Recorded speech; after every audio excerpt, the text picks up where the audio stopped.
खटमल और बेचारी जूं। एक राजा के शयन कक्ष में मंदविसर्पिणी नामक जूं ने अपना डेरा डाला हुआ था।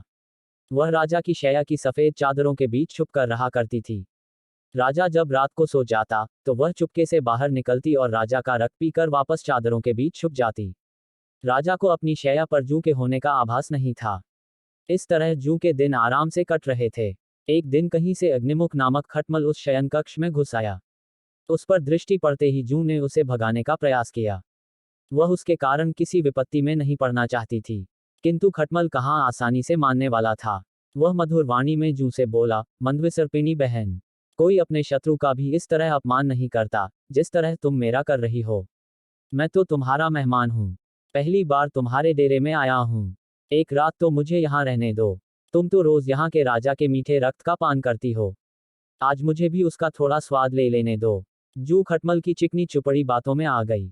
उसने उसे वहां रात भर रहने की अनुमति दे दी, किंतु साथ ही उसे आगाह करते हुए बोली, अग्निमुख, तुम यहाँ रह तो रहे हो, किंतु अपने चंचल स्वभाव पर तुम्हें नियंत्रण रखना होगा। राजा की जब गहरी नींद पड़ जाए तब मेरे रक्तपान करने के उपरांत ही तुम राजा का रक्त पीना, और ध्यान रखना कि रक्तपान करते समय राजा को कोई पीड़ा ना हो, अन्यथा हम दोनों मारे जाएंगे।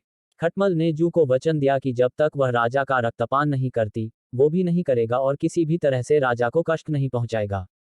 उन दोनों का वार्तालाप समाप्त ही हुआ था कि राजा शयन कक्ष में आ गया और दीपक बुझाकर चादर तानकर सो गया। इधर जूं राजा की नींद और गहरी होने की प्रतीक्षा कर रही थी। उधर खटमल की जीभ लोभ से तर हुई जा रही थी। राजा के मीठे रक्त के लोभ में वह अपना वचन भंग कर बैठा और जूं के पहले जाकर राजा पर अपने पैने दांत गड़ा दिए।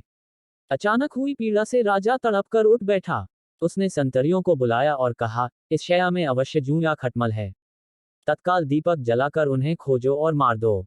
संतरियों ने दीपक जलाकर चादर की तहें खंगालनी प्रारंभ की।